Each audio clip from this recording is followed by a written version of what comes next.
padre apreciaba mucho la belleza masculina, por eso se casó con mamá. Mi madre era muy femenina y tenía un estilo tremendo, pero en mi casa se hacía siempre lo que decía ella y mi padre se lo tomaba a broma y decía: «Tu madre es la que lleva aquí los pantalones». Por eso, cuando yo me puse malo, mi madre lo organizó todo y mi padre dijo amén. Y es que el médico había dicho que tenía que quedarme en cama y no darme trajín, que la fiebre seguramente me duraría algún tiempo y que necesitaba mucho reposo, mucho cuidado con la humedad y con las corrientes, muchas vitaminas, mucho líquido, una inyección diaria y sobre todo tranquilidad. Repetí un sinfín de veces lo de la tranquilidad y mi madre dijo: «Este niño siempre tan oportuno». Cuando el médico se fue, mi madre me miró como si yo tuviese la culpa de haberme puesto malo y después se pasó días enteros quejándose. «¡Qué desavío, por Dios! Ahora que el verano ya está encima». A mí nunca me dijeron el nombre de mi enfermedad, de modo que acabé pensando que sería una enfermedad fea, sucia, de las que cogían los chiquillos de la calle y que por eso mi madre me miraba así. Pero yo solo había sentido de pronto, mientras jugaba en el patio, un picotazo fuerte en la espalda, por dentro, entre las costillas, y me quedé doblado, sin poder respirar, sin poder moverme. Me encogí como si estuvieran a punto de darme una paliza y sentí un dolor tan fuerte que no era capaz de pensar en otra cosa. Tenía todo el aire como atrancado en el pecho y me asfixiaba y no podía hablar. Durante una semana estuve con muchísima calentura. Me pasaba los días como adormilado, como si me hubieran dado un narcótico. Cuando me hablaban, era como si todos estuviesen muy lejos y no pudieran hacer nada por ayudarme. Pero no puedo acordarme bien de cómo me sentía de veras, porque creo que no me sentía de ningún modo. Quiero decir que no me daba cuenta. Ni siquiera recuerdo las pesadillas. Y eso que Antonia, después, me dijo que casi todas las noches deliraba y decía cosas rarísimas ardiendo de fiebre. Eso me dijo Antonia, que era quien se quedaba conmigo por las noches. Y ese niño, con el que Antonia se quedaba todas las noches cuando estaba enfermo, es, de algún modo, Eduardo Mendicuti, ese palomo cojo, palopilaboy del título. Todo un nombre ya señero de la literatura española y de, no sé si bien o mal llamada, literatura homosexual. A Mendicuti no es una catalogación que le incomode, pero también lleva razón cuando dice que su literatura es algo más que bastante más un que muestrario de personajes homosexuales. Aquí, como bien dices, en El palomo cojo,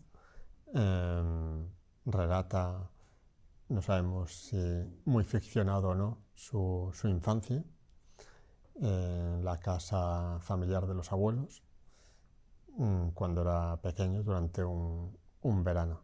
En esa casa, como es muy habitual en la literatura de Mendicuti, aparecerán personajes de todo pelaje y condición, y sobre todo se darán acontecimientos e incidentes muy peculiares.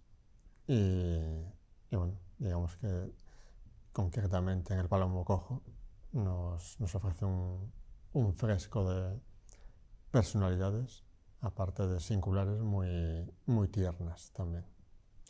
Eduardo Mendicuti para mí es maestro en muchas cosas, pero creo que fundamentalmente en cómo retrata a los personajes, cómo retrata las almas y los corazones de los personajes. Sí, porque bueno, ahora mismo has leído el inicio, y ya solo de por qué su padre se casó con su madre, creo que no se puede decir más con menos, sí. Por ejemplo. Y además esa frase tan corta y el punto, ¿no? Le gustaba la belleza masculina, por eso se casó con mamá. Ya está.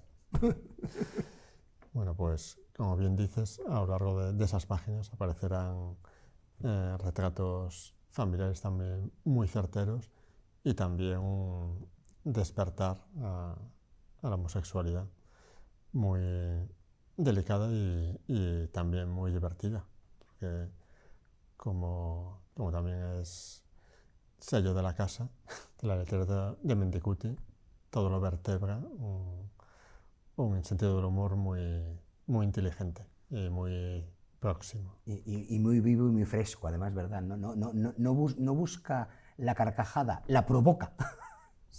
Sí, además aquí hay un personaje maravilloso que es la criadita que tienen los abuelos, la Mari, que utiliza un sinfín de modismos muy locales de Andalucía y muy divertidos. Yo tengo predilección por Mendicuti, lo confieso, porque es de esos escritores a los que aprendí a querer y a seguir en prensa, con aquellas grandes columnas, especialmente en el periódico El Mundo, columnas propias y columnas firmadas por la Susi. ese alter ego, ese personaje tan loco, tan divertido, tan vitriólico, pero tan certero y tan realista. Y entonces ha sido siempre alguien a quien he admirado y apreciado mucho, además por esa capacidad que tiene para cambiar de manera a veces un poco imperceptible, pero muy sutil, de estilo y de modo de contar y de dónde pongo el foco. Bueno, tan versátil que a él debemos, por lo menos en la literatura occidental, el primer retrato de vaqueros homosexuales en Duelo en Maryland City, que se escribió unos cuantos años antes de Brokeback Mountain. Cierto. El relato. Ahí queda. Y en una ocasión fue a entrevistar a Isabel Pantoja y lo convirtió en un reportaje absolutamente delirante, pero en el buen sentido, o sea, de vívido, de fresco, de lograr dar la vuelta al personaje y a la coraza que suele ponerse Isabel Pantoja. Nunca olvidaré que lo llamó un vaso de agua en casa de Isabel Pantoja, porque fue lo que tomó durante la entrevista. Le ofreció y pidió un vaso de agua. Qué particular es Eduardo Mendicuti, qué grande. Y qué, no diré poca, pero que no mucha justicia se le ha hecho. Sí, yo creo que entre lo comercial que ha sido y lo próximo que ha estado a la farándula y demás, creo que en ciertos círculos literarios se le ha negado el pan y la sal por ello. Pero bueno, tiene una legión de lectores admiradores que son fieles y leales, así que poco importa las opiniones de otros círculos. Y cómo ganan la relectura. Y te sientes tú diciendo, yo cuando se publicó ya la había leído, o sea que ahora la relevo años después y me doy cuenta de que era grande como entonces. Exactamente. Pues vamos a hablar de una novela que también sabe aunar perfectamente lo a veces llamado con comillas o en tono peyorativo comercial, lo cercano, lo entretenido, pues precisamente todo eso que tiene que provocarte el arte, porque no sé por qué, como siempre decimos, el arte tiene que ser como todo sesudo, cansino, de a poquitos, de quedarte en casa reflexionando. Bueno, cuando toca leer a Tomás Mano a Proust, tocan Tomás Mano y Proust, y cuando toca Eduardo Mendicuti, toca Eduardo Mendicuti, cuando toca una novela como la que hoy traemos, pues uno no puede menos que agradecerle a la autora el esfuerzo por habernos entretenido, y ahora lo diremos también, y por habernos informado y descubierto algo que no conocíamos, porque este tesoro en el olvido, publicado por Ediciones B, es algo que hemos tenido y tenemos muy a la vista, y que incluso amantes del arte no habían caído en dónde estaba realmente ese tesoro. Virginia Garzón de Albiol, bienvenida a El Arpa de Bécquer. Muchas gracias. Porque además vamos a comenzar, como diría aquel por el principio, a ti también te pasó. Tú no habías descubierto, no te habías percatado, no habías valorado lo suficientemente el arte que hay en cada baldosa hidráulica de una ciudad que conoces muy bien como Barcelona. Efectivamente, nunca me fijaba en el suelo que pisaba, ¿no? Siempre iba mirando así hacia arriba y no me fijaba. Y mira por dónde, un artículo de periódico, mira como yo descubrí a Mendicuti y tantos, pues tú por un artículo de periódico te hizo darte cuenta de, caramba, aquí hay algo muy importante y un tesoro olvidado, aunque no iremos al tesoro concreto al que hace referencia el título de tu novela, pero sobre todo aquí hay una historia que puedo contar. Exacto, fue así. Leí este artículo que hablaba de los rescatadores de baldosas y claro, lo primero que me pregunto es qué es una baldosa hidráulica y por qué hay que rescatarla, qué está pasando, ¿no? Y entonces descubrí un mundo apasionante y bueno, me cautivó de tal manera que dije, tengo que escribir sobre esto, sí o sí. Y bueno, el resultado es esta novela. Esta novela que es la búsqueda de un tesoro, por eso yo hablo de esas novelas comerciales y maravillosamente comerciales, de esas novelas que nos han gustado toda la vida, las de aventuras, las de buscar y encontrar un tesoro. Y entonces, claro, la protagonista descubre o empieza a descubrir que hay un tesoro oculto y para eso hay que reunir unas baldosas concretas y desentrañar la clave. Y encima colocas en el centro del modo de desentrañar la clave una novela tan maravillosa como La isla del tesoro de Robert Louis Stevenson. ¿Qué más quieres? Pues nos tiene que gustar tu novela. Eso espero, eso espero. ¿Y pero realmente es como decimos, ese impulso, ese punto de partida, descubres, te das cuenta, anda, mira, hay gente que rescata estas baldosas, claro, estamos hablando de arte, aunque no lo hayamos valorado en su momento, son arte, cada baldosa hidráulica en sí misma, y sino que deconstruyan, ¿verdad? Que vayan a muchos lugares que citas aquí y cada uno vaya deconstruyendo y diga, claro, es que esa baldosa ya es un arte en sí misma, lo que ocurre es que el conjunto opaca cada pieza. Pero entonces, ¿cómo empiezas realmente a desarrollar la historia? O sea, cuando dice, ahora sí, la tengo porque voy a tirar por aquí.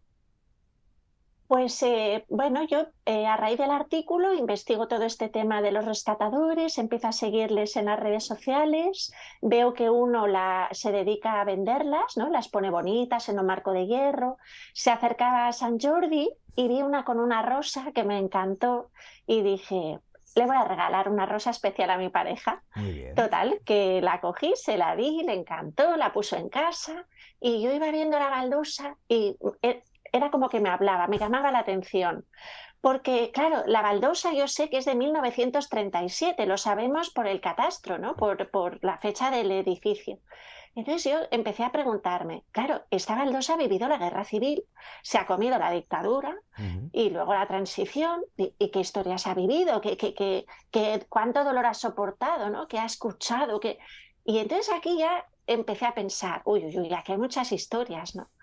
Y luego, claro, me empiezo a fijar en los diferentes diseños, empiezo a ver catálogos de la época y vi que cada baldosa era un tesoro en sí mismo, ¿no? Y entonces ya aquí fue cuando, vale, voy a escribir una novela que hable de un tesoro escondido y que la baldosa hidráulica sea la clave para encontrarlo y de este modo devolverle el protagonismo que se le ha arrebatado, porque nadie habla de los pavimentos hidráulicos. Claro. Y un poco fue así. Hay un momento estupendo en la novela, precisamente, y eso nos lleva a hablar de la parte histórica, y ahora nos hablas también de la documentación, donde Florencio, sin el personaje, la novela no sería posible. Entonces, Florencio, artesano y creador de ese tipo de baldosas, dice en un momento dado, los pavimentos hidráulicos han dejado de ser alfombras de cemento, se han convertido en hermosas bandejas sobre las que se presentan obras de arte. No se podía definir mejor. Efectivamente, es que es así. O sea, hay unos diseños tan maravillosos, sobre todo a partir de 1900, ¿no? Que es que no se entiende que ahora los estén destruyendo para poner parquet en su lugar. O sea, es que yo creo que la gente ha perdido la cabeza. Y claro, acaban en sacos de derribo y de allí acaban triturados. Y por eso los rescatadores se dedican a rescatarlas, ¿no? Las salvan de la destrucción y del olvido. A mí, como te decía, me gusta mucho, primero porque leyendo tu novela se pasa muy bien, se descubren muchas cosas y es como que ahora cuando vuelva a Barcelona voy a abrir el triple o el cuádruple los ojos y no voy a dejar que la obra de conjunto me impida, como aquello de los árboles que te impiden ver el bosque, ¿verdad? Pues la obra magnífica de Gaudí o de cualquiera de esos grandes arquitectos te impida ver el valor de cada pieza. Que cada pieza en sí misma, como dice Florencio, y por ti dicen tantos personajes, es una obra de arte. Claro, efectivamente. Es muy importante. Yo he aprendido a mirar de otra manera la ciudad. He descubierto otra Barcelona, ¿no? Y para mí eso ha sido fascinante. Y has hecho la mejor guía turística posible. Porque claro, ya con tu libro tenemos un montón de direcciones y un montón de sitios a donde ir. Sí, sí, de hecho hay mucha gente que me está escribiendo diciendo, bueno, es que tengo ya unas ganas de salir a la calle y yo pues muy bien. Yo te diré sobre todo que me he quedado con la boca abierta por cómo describes y por imaginar, porque creo que no la conozco, pero sí conozco alguna más o menos similar. Es cierto que no prestando mucha atención, porque vas como con tu rutina cuando estás de visita en la ciudad y no te percatas por el momento en el que hablas de esa, tengo que decirlo con el artículo determinado, de la farmacia. Claro, Ese sí. momento es como, Dios mío, me puede entrar un síndrome de Stendhal. Sí, sí, sí, tal cual. Es preciosa esa farmacia. De hecho, bueno, le regalé un ejemplar al propietario y también al equipo que trabajan allí y bueno, están encantados. Sí, sí. Me han dicho que cuando quiera que vaya por allí, no, no. Eh, Es que es una maravilla. Virginia, hablemos de los personajes a los que sabes caracterizar con algún detalle. O sea, por ejemplo, yo ya nunca podré olvidar y no miraré del mismo modo unas muñequeras si pienso en Clara, pero con las muñequeras cuentas tanto de cómo es esa mujer. Ujú. Sí, es que me gusta mucho fijarme en los detalles, ¿no?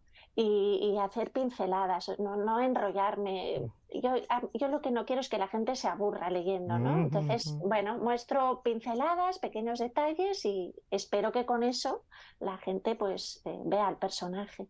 Claro, pero es que además te sirve para definir porque hay tanto, ya que lo decías tú también antes, hay tanto dolor, hay tantas cicatrices que siguen sangrando debajo o que pretenden Mm. ocultar, ya no solo las físicas, sino ¿verdad? Las cicatrices de alma que pretenden ocultar o impedir Sí. esas muñequeras que ella lleva.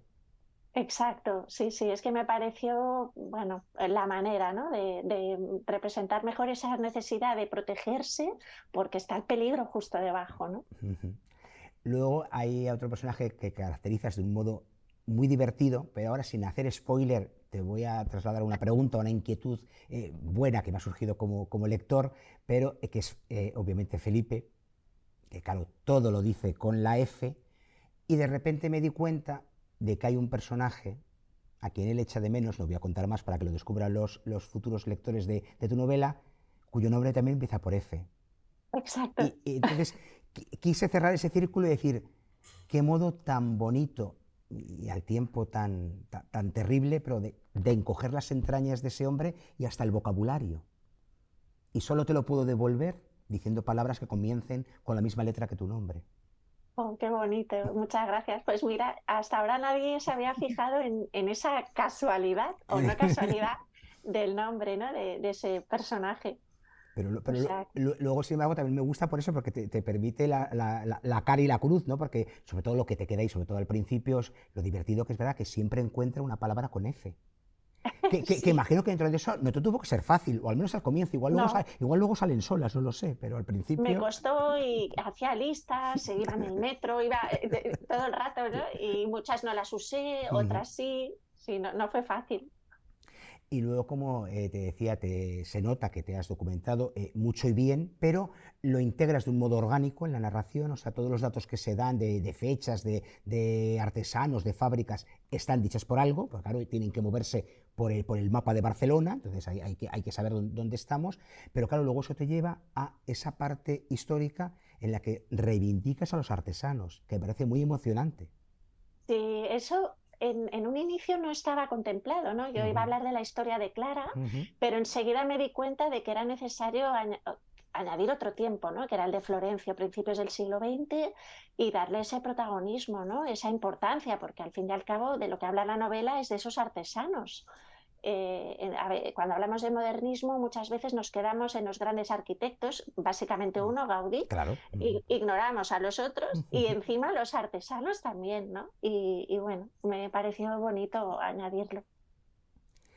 Dices en un momento dado, dice uno de tus personajes, pero me imagino dice la autora, o al menos la autora permite que el personaje lo diga, cuando el sentido común falla, la memoria puede evitar grandes equivocaciones. Exacto, la experiencia, ¿no? Claro. Esa sabiduría que nos da la experiencia. Y encima el sentido común que falla tantas veces, ¿no? Va un montón. O si me permites, que no acierta prácticamente nunca.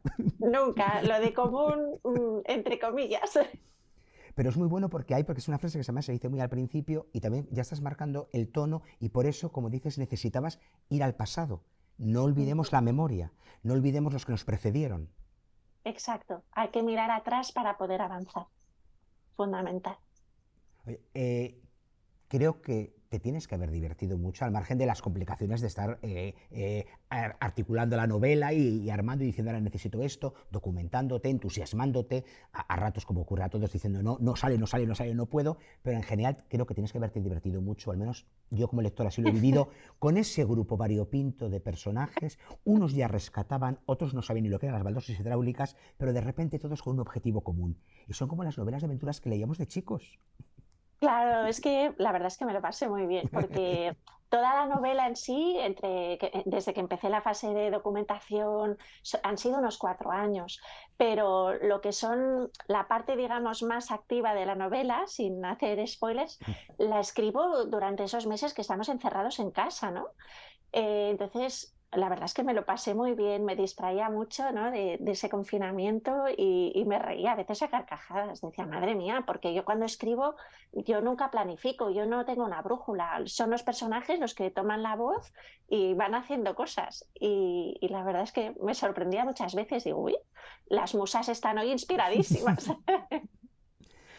Pues esas musas están muy inspiradas porque hay otra de esas frases que uno enmarcaría, bueno, que uno va a enmarcar o que al menos a uno le han hecho reflexionar mucho, que es: el dolor compartido, guste o no, une. Y ese matiz del guste o no, Virginia, me quito el sombrero. Muchas gracias. Porque ha sido a la médula de por qué en el fondo el dolor hace encajar las piezas, ¿verdad? Ujú. Bueno, es que por mi experiencia es lo que he visto, ¿no? Es así, te une. Incluso, quizás es la única parte bonita, ¿no? Del dolor, Por eso. el saber que al final pues siempre encuentras calor, ¿no? De algún modo. Y sin embargo, lo cuentas, digámoslo así, de un modo prístino. O sea, los dolores de los personajes son muy vivos, pero los cuentas tan, digámoslo así, en su origen, que, entiéndase lo que digo, no perturban al lector. O sea, los integra como algo que pueden pasarle a cualquiera y que además son necesarios para las motivaciones de cada personaje, pero de eso no te regodeas en ello. Pero sin embargo está ahí, como digo, muy, muy en el momento, muy palpitante Ujú. todo el rato. Sí, bueno, eso refleja un poco mi manera de ser, ¿no? O sea, aunque lo esté pasando mal, nunca me gusta regodearme, ¿no? Ujú. Yo esa literatura torturada es que no puedo. Ahí No, voy. no, no creo que sea ni necesaria, de verdad. Ya la vida es bastante complicada. Ahí voy. Y sin embargo, por eso lo que decíamos al principio de los que se ríen de, pues si es entretenida, si es amable, si es tal, es que se puede contar todo ese dolor que cuentas, como dices, sin necesidad de escarbar de un modo que ya el lector diga, mira, perdona, que ya sé que hemos venido a sufrir, pero no me lo hagas tan patente, ¿no?